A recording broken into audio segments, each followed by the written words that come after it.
पागल हो गया है क्या? मत भूल कि वो घर मेरा है। जिसे चाहूंगा उसे रखूंगा और जिसे चाहूंगा उसे निकाल दूंगा।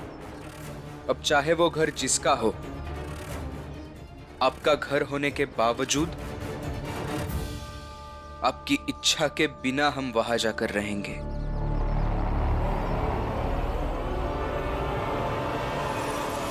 शायद ये आप ही के कुकर्मों की सजा है। गलती के लिए तो सजा मिलनी चाहिए, और दंड के बिना कोई अपराध बंद नहीं हो सकता।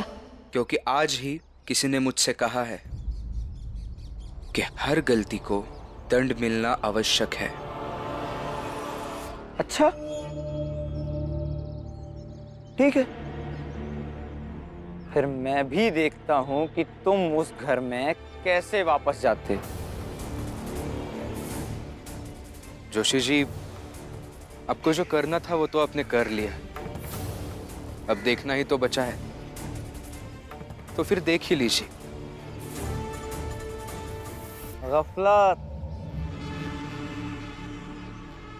गफलत अच्छी चीज नहीं है भीमराव। हम ऊंची जाति के लोगों की ताकत को आजमाना बंद करो। मार के फेंक दिए जाओगे किसी दिन। और ये जो इतनी ऊंची ऊंची बातें जो तुम करते हो, किसके भरोसे? अपनी पत्नी रमा के भरोसे। ये तुम्हारी तारीफ में दो चार बड़ी बड़ी बातें कर देती है, और तुम्हें लगता है कि तुम्हारी औकात किसी ने देखी ही नहीं। वरना ना कभी ऐसी बातें करते, ना कभी ऐसी हिम्मत करते, और ना ही कभी ऐसे सपने देखते तुम।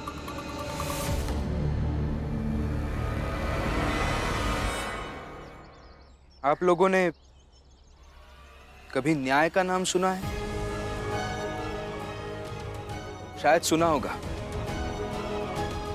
न्याय से बड़ी किसी की भी औकात नहीं होती है, और उसी न्याय के भरोसे मैं ये सब सोचता हूं और कहता हूं। मतलब तुम्हारा न्याय कहता है कि तुम मेरे ही घर में मेरी ही मर्जी के बिना जबरदस्ती रहोगे और मैं रहने दूंगा? वाह जी वाह, ये तुम्हारा न्याय तो बड़े कमाल का है। इससे तो तुम कहीं भी रह सकते। यूं दर दर क्यों भटक रहे हो? देखिए सेठ जी, ये न्याय सिर्फ मेरे तुम्हारे के बीच तय नहीं किया जाता है, बल्कि जरूरत, आदर्श, स्थिति और भविष्य का संतुलन, ये चीजें देखकर तय किया जाता है।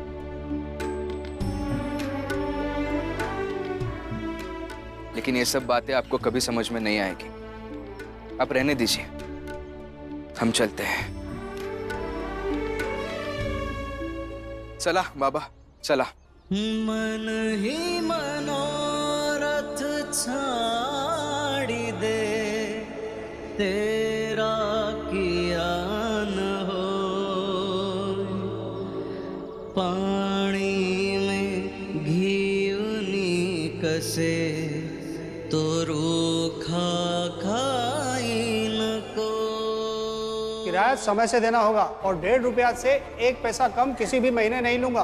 5 रुपए महीने का किराया मैं देता हूं आपको। 1.5 रुपया के बदले 5 रुपया किसे खराब लगेगा? तुम लोग घर कहीं और देख लो, ये मकान तो किराए पे चढ़ गया।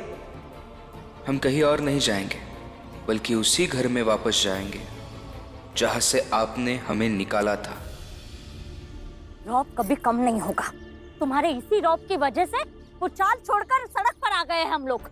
अरे उस मकान मालिक से मिन्नतें कर लेते, उस नरोत्तम जोशी से माफी ही मांग लेते, लेकिन नहीं, तुम्हें तो अपना ज्ञान बघारना था। खुद घर ढूंढते तो पता चलता। अब लो, बिछाओ यहाँ सड़क पर। मीराबाई, हद से ज्यादा बोल रही हो। उस समय भीम की जगह अगर मैं होता तो मैं भी वही करता। हाँ बाबा, अगर मैं भी होता तो मैं भी वही करता। हाँ लेकिन अब आगे क्या करना है ये बताइए ना। दीदी हम सब चाल में वापस उसी घर में जाएंगे।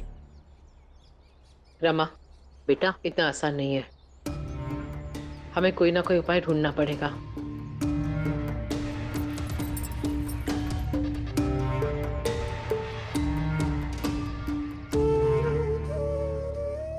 बुआ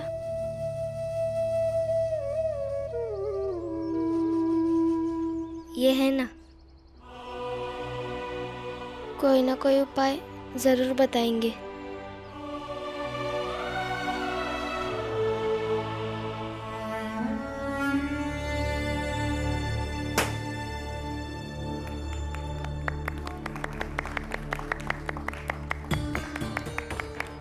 बधाई हो मालिक, बधाई हो, बधाई हो मालिक। बधाई हो मालिक,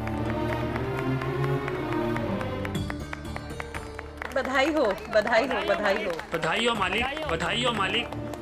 बाकी के लोग कहाँ हैं? सब काम पे गए हैं मालिक। मिठाई लाकर बाहर रख दो। ये सब खुद उठाकर खा लेंगी।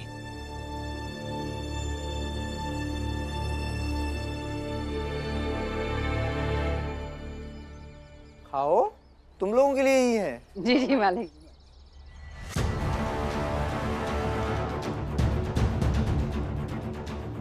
बस एक दिन भीमराव तुम्हें भी ऐसे ही मेरी फेंकी हुई मिठाई खाते देख लूं।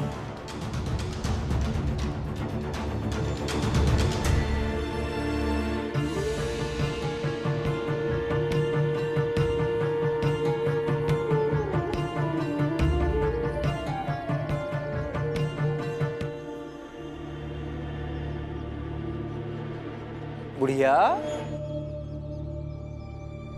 तुम क्यों नहीं खा रही हो मिठाई? अम्मा आप भी खाओ ना। नहीं खाना मुझे। क्यों? ओ मालिक, डलिया अम्मा के ना भीमराव और उनके परिवार के लोगन से बहुत प्रेम है। अब वो सब जने तो यहाँ से चले गए तो ई बैठी हैं दुखी। अब दुख में हलक के नीचे मिठाई कैसे जाए? और मालिक, भीम की पत्नी आई थी और ये बुढ़िया उसके साथ गई थी। बुढ़िया कहाँ गई थी उसके साथ? आपसे मतलब मैं क्या कर रही हूँ क्या नहीं कर रही हूँ, इसमें भी आपकी मर्जी रहेगी क्या? अरे अम्मा चुप रहो ना। कड़वा बोलती है ये, लेकिन कोई बात नहीं, इसका भी उपाय है मेरे पास। लड्डू खिलाओ इसे। तब तक खिलाओ जब तक ये चुप ना हो जाए, जब तक इसके दिमाग से भीमराव के प्रति हमदर्दी निकल ना जाए। खिलाओ, नहीं तो तुम सबको यहाँ से निकाल कर फेंक दूंगा। नहीं मालिक। जी जी मालिक, खिलाते खिलाते मालिक। अरे अम्मा खाओ ना। नहीं खाना है मुझे। आपको खाना पड़ेगा अम्मा।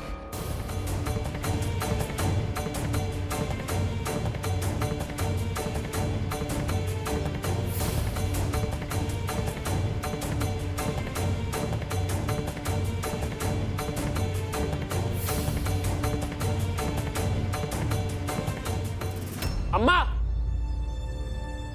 मालिक माफ कर दीजिए। अम्मा को माफ कर दो बढ़िया मालिक। औरत है।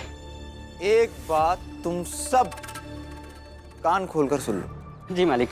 भीमराव का जो हाल होगा वो तो होगा ही, लेकिन अगर किसी ने उसकी मदद की या उसके प्रति हमदर्दी दिखाई तो उसका भी हाल भीमराव जैसा हो जाएगा, समझे? जी मालिक। जी मालिक। जी मालिक।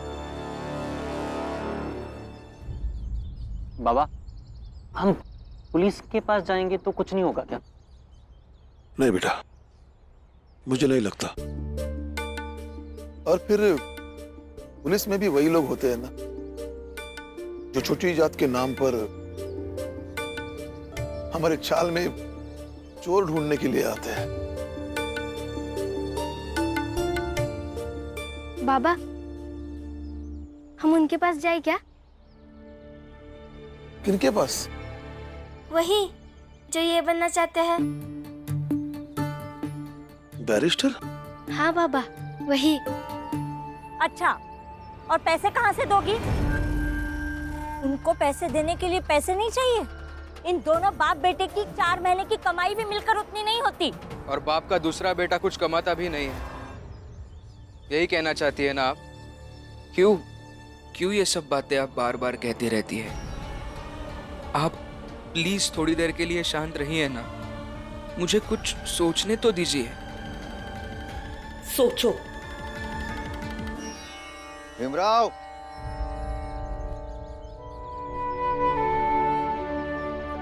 गुरुजी, आप यहाँ? इसमें इतना क्या सोच रहे हो? शासन में जब निचले पायदान पर बैठा हुआ अधिकारी आपकी बात नहीं मानेगा, तब आपको उच्चतम पद पर बैठे हुए व्यक्ति के पास जाना चाहिए और फिर उम्मीद करनी चाहिए कि वो पढ़ा लिखा होगा, निचले वाले व्यक्तियों से वो अधिक समझदार होगा और उसमें शासन के प्रति अधिक निष्ठा होगी।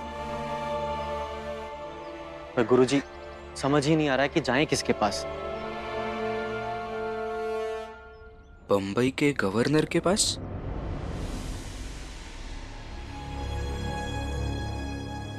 भीम बेटा, कैसी बातें कर रहे हैं? बंबई का गवर्नर भला हमसे क्यों मिलेगा?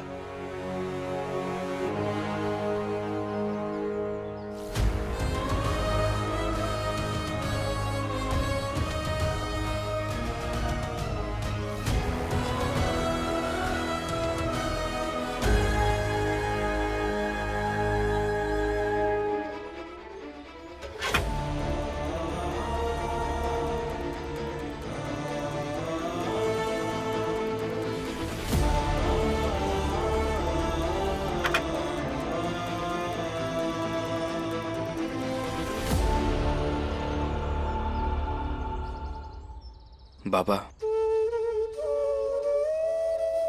आपने इतने साल फौज में काम किया है। आई बताती थी फौज में बहुत सारे लोग आपको जानते थे। आपकी ईमानदारी और कर्तव्य निष्ठा के चर्चे होते थे फौज में।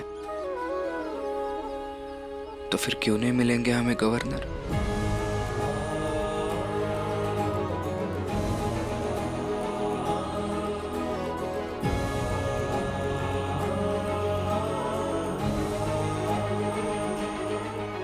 भीम भैया, आप इनकी चिट्ठी पढ़कर जवाब लिख दो ना। जा बेटा, चिट्ठी का जवाब देकर आ।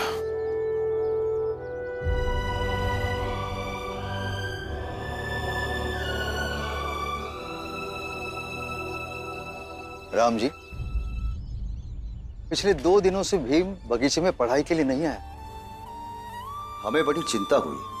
आपके चौल में गए थे हम आज, वहां इसी लड़के ने हमें इस बारे में बताया, तो यहां चले आए।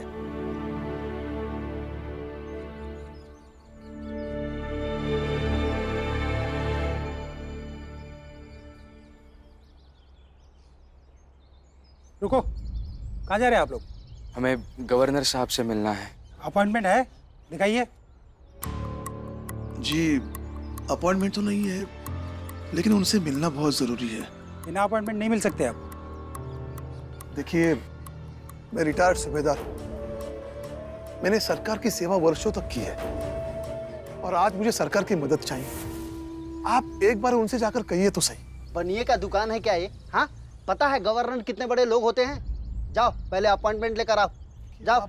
ठीक है, एक बार। ठीक है, कहाँ से लेनी है अपॉइंटमेंट? लो आ गए, ये बताएंगे। क्या हो रहा है यहाँ पर? नमस्ते साहब, हमें गवर्नर साहब से मिलना था, उनकी अपॉइंटमेंट चाहिए थी।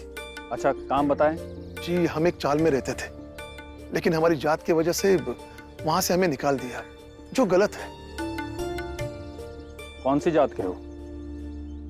सर, वही जात जिसे साजिश के तौर पर समाज अस्पृश्य कहता है, और हमारे साथ जो हुआ है वो भी एक साजिश ही है। हमारे मकान मालिक का भतीजा मेरे कॉलेज में पढ़ता है और कॉलेज में भी वो मुझे पढ़ने नहीं देना चाहता। उसके ज्यादती पर मैंने कुछ कहा तो हमें मकान खाली करने के लिए कहा गया।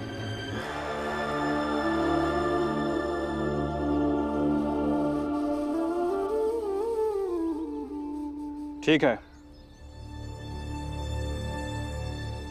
अगले 3 महीने के बाद का अपॉइंटमेंट है। जाओ अभी। 3 महीने? साहब, 2 बेटे, 2 बहू, 2 छोटे बच्चे, एक बहन को लेकर मैं 3 महीने सड़क पर नहीं रह सकता। देखिए साहब, मैं फौज में रहकर सरकार की बहुत सेवा की है, एक बार मदद कीजिए। कहा ना, गवर्नर साहब अगले 3 महीने तक नहीं मिल सकते। उनसे मिलना बहुत जरूरी है। ऐसे खुले आसमान के नीचे हम 3 महीने नहीं रह सकते। आप समझने की कोशिश कीजिए ना। हाँ सर, अगर आजकल में कुछ हो सकता है तो देखिए ना। जाओ यहाँ से, नहीं तो पुलिस बुलाकर थाने भिजवा दूंगा। ठीक है, बुलाइए पुलिस को, मैं भी देखता हूं। ऐसे कैसे वहां पे थाने लेकर जाएंगे? संभालो अपने बाबा को, ले जाओ।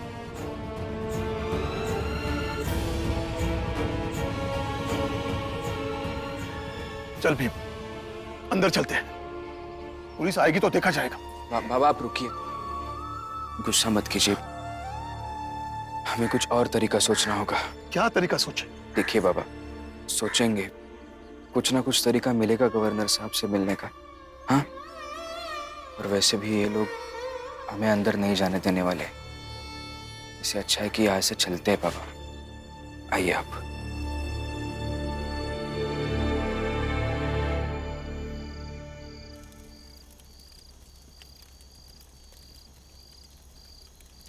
ये लो रमा, थोड़ा सामान ले आई हूँ, देख ले।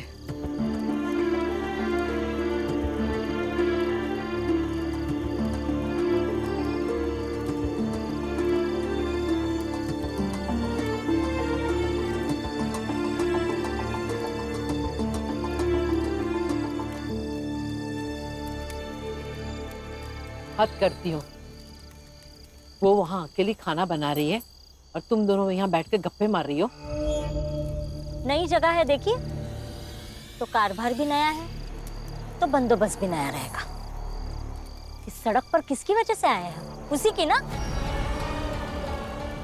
कितनी बार समझाया है उसे, है कि नहीं, कि उस भीम को बोले पढ़ाई लिखाई छोड़कर किसी काम धंधे पर लग जाए, लेकिन नहीं।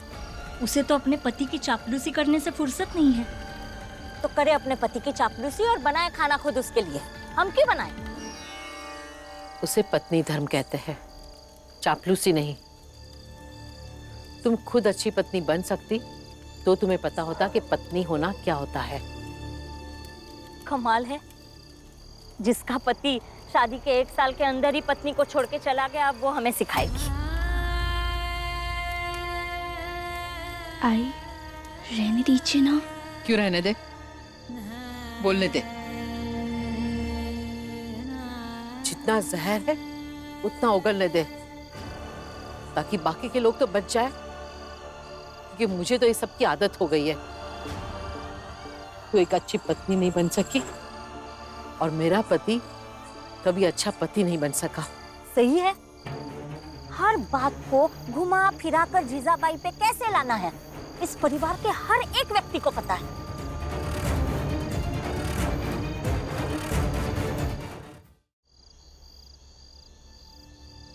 ये ले लक्ष्मी, नारियल पानी पी लेना। लक्ष्मी के लिए नारियल पानी लेने गई थी, पेट से है ना। तेरे लिए रमा और भीम कोई मायने नहीं रखते हैं, लेकिन मेरे लिए सब बराबर है, क्योंकि ये मेरा परिवार है।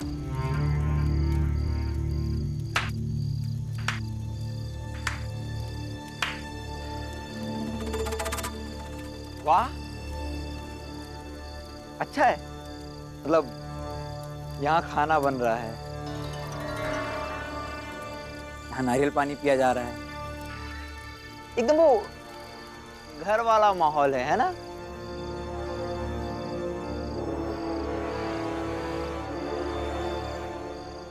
सड़क को ही घर समझ लिया है क्या तुम लोगों ने? और कहाँ है क्रांतिकारी भीमराव? भाग गया क्या तुम सबको छोड़कर? नहीं,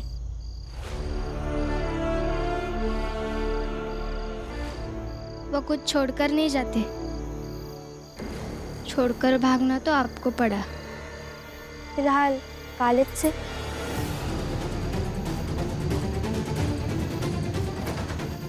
बहुत उड़ रही है ना तू। तुमको और भीम को मैं सारी जिंदगी तर तर की ठोकर खाने पर मजबूर कर दूंगा। जब तक मैं और मेरे पति साथ में हैं, हर चुनौती को मात दे देंगे।